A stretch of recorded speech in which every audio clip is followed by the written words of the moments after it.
목포에서 전해드립니다.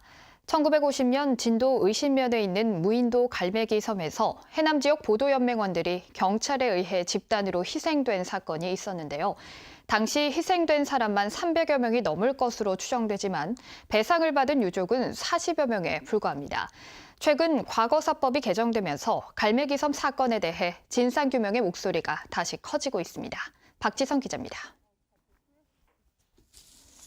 6.25 전쟁이 한창이던 1950년 7월, 농민운동 혐의로 경찰 조사를 받던 해남 청년 수백 명이 진도 갈매기섬으로 끌려가 희생된 해남 보도연맹 사건.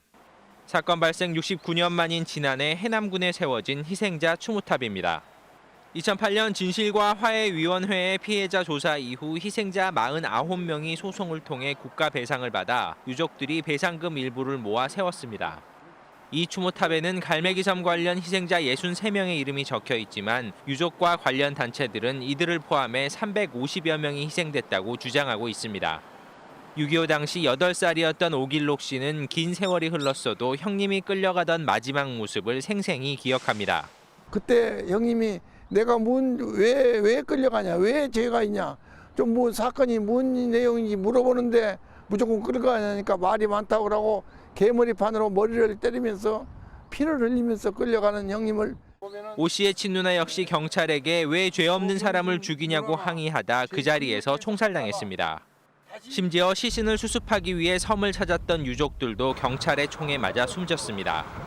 아직 200여 명의 희생자들의 신원이 밝혀지지 않았지만 지난 2008년 갈매기섬에서 59의 유골이 수습된 뒤로 진상규명 활동은 중단된 상황. 과거사법 개정으로 피해조사 신청이 재개됐지만 고령인 유가족들의 신청을 기다리는 건 한계가 있다는 지적도 제기됩니다. 시장 문수들은 적극적으로 안 하고 민간인이 와서 접수해주기만 바라고 그야말로 소국 행정의 표본이다. 반세기가 넘도록 완전히 드러나지 않았던 갈매기섬의 진실이 이번엔 제대로 규명될지 주목됩니다. KBS 뉴스 박지성입니다. 전라남도가 다음 달 말로 예정된 정부의 코로나19 백신 공급 대책에 맞춰 예방접종 사전 준비를 시작합니다. 전라남도는 백신 보관과 저온 운송, 접종 방법, 사후 관리 등을 종합한 세부 접종 계획을 마련하고 의료 전문가를 포함한 코로나19 백신 접종 추진단을 도와 각 시군에 각각 구성해 운영하기로 했습니다. 전남에 최근 AI 발생이 잇따르는 가운데 산란계 4개 농가가 최근 일제 점검에서 방역 미흡으로 적발됐습니다.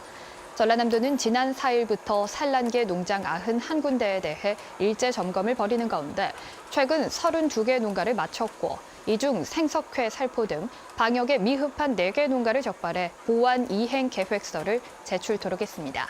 지금까지 목포에서 전해드렸습니다.